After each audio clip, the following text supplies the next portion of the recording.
அனைவருக்கும் வணக்கம். இந்த வீடியோ பகுதியில் நம்ம பார்க்க போறது 20/2/2024 3 சக்திகள் ஒன்றாக நிறைந்த இந்த நாளை தவறவிடாதீங்க. இந்த நாள்ல 3 சிறப்பம்சமே நிறைந்த ஒரு நாளா இருக்கு.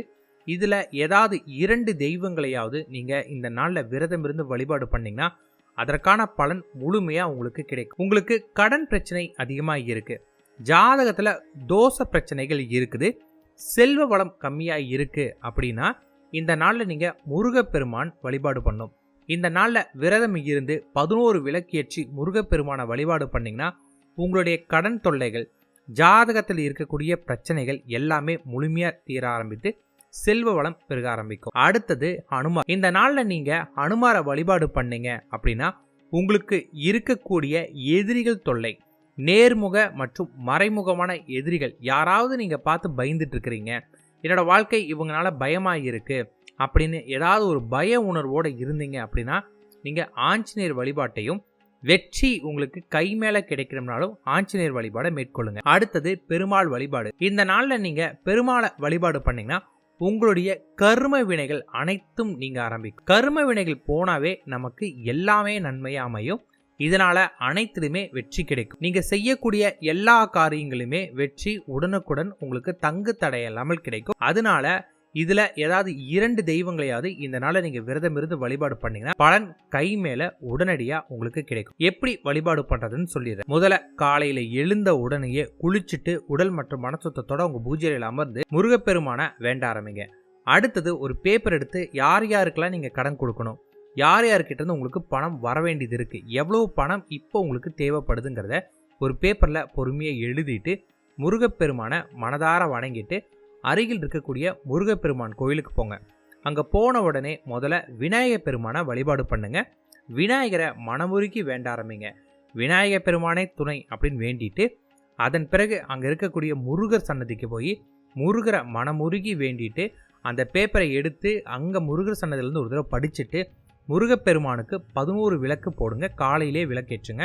விளக்கேற்றிட்டு முருகர் சன்னதியில் ஒரு 5 நிமிடங்கள் அமர்ந்து உங்களோட கடன் யார் யாருக்கெல்லாம் நீங்கள் கொடுக்கணுமோ அவங்களுக்கு தேவையான பணம் உங்ககிட்ட இருக்குது அப்படிங்கிற எண்ணங்களுடைய இதை கொடுத்த முருகப்பெருமானுக்கு நன்றி சொல்லிட்டு நேராக வீட்டுக்கு வாங்க. இந்த நாள் முழுவதுமே பால் மற்றும் பழம் மட்டும் தான் நீங்கள் சாப்பிடணும், வேற எதுவுமே எடுக்கக்கூடாது. தண்ணி கூட குடிக்காமல் இருந்துக்கோங்க.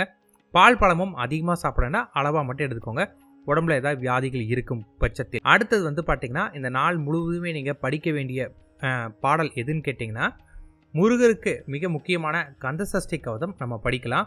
இப்படி நம்ம கந்தசஷ்டி கவசம் படிக்கிறதால நமக்கு பார்த்தீங்கன்னா முருகப்பெருமானோட அருள் முழுமையாக கிடைக்கும். 2வது, இந்த நாள் முழுக்க நம்ம ஸ்ரீராம ஜெயம் மந்திரத்தையும் ஹனுமான் சாலிசா மந்திரத்தையும் நம்ம காதில் கேட்டாலும் சரி படித்தாலும் அதற்கான பலன் அதிகமாக இருக்கும். எனக்கு நேரம் அதிகமாக இருக்குங்க அப்படின்னா ஒரு பேனாவை எடுத்து ஸ்ரீராம ஜெயம் ஒரு நோட்டில் எழுதிட்டே வாங்க.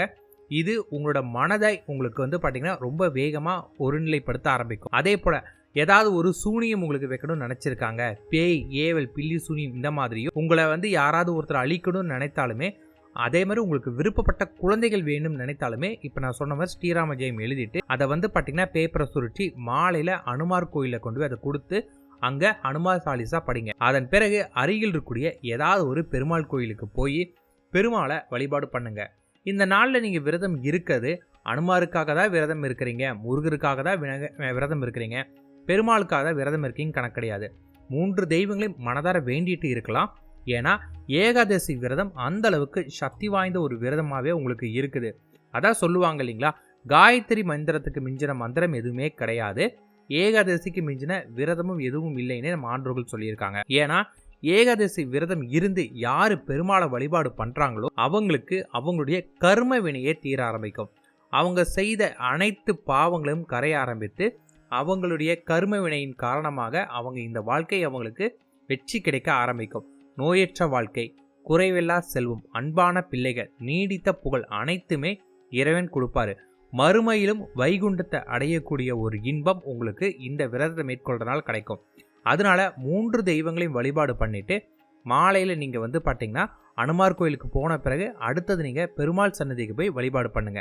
இதில் ஏதாவது ஒரு கோயிலுக்கு உங்களால் போக முடியல அப்படின்னாலும் கவலை கிடையாது, இதை 2 கோவிலுக்காவது இந்த நாள் வழிபாடு பண்ணுங்க.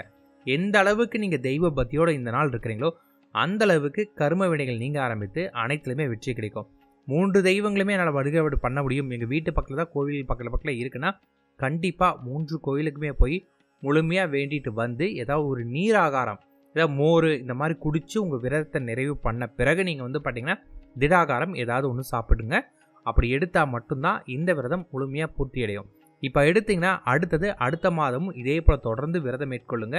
நீங்கள் இந்த வருடம் முழுவதுமே நீங்கள் செய்யக்கூடிய எல்லா காரியங்களுமே வெற்றி கிடைக்கும். என்னால் ஒரு மாதம் பண்ண முடியல, அதனால் எதாவது தவறுனா ஒன்றுமே கிடையாது. பண்ண முடியாட்டி அதனால் எந்த ஒரு தவறும் வராது. ஆனால் முடிஞ்சால் கண்டிப்பாக பண்ணிடுங்க, பண்ணாமல் இருக்க வேண்டாம். இதனால் இப்போ நம்ம ஏற்படக்கூடிய கஷ்டங்கள் துன்பங்கள் எல்லாமே தீர ஆரம்பித்து வெற்றி மேலே வெற்றி கிடைக்க ஆரம்பிக்கும். அமிர்தம் நம்ம உடம்புலது வெளிப்படக்கூடிய ஒன்றாகவும் இருக்கும். திருப்பாக்கடலை கடையும் போது எப்படி அமிர்தம் வெளிவந்ததோ அதே போல் இந்த நாளில் நம்ம விரதம் இருந்தால் நம்ம உடலிலும் அமிர்தம் உருவாகணும் குறிப்பிட்டிருக்காங்க. அதனால் விரதம் இருந்து வழிபாடு பண்ணுங்க, தெய்வீக அருளை முழுமையாக பெறலாம். நன்றி, வணக்கம்.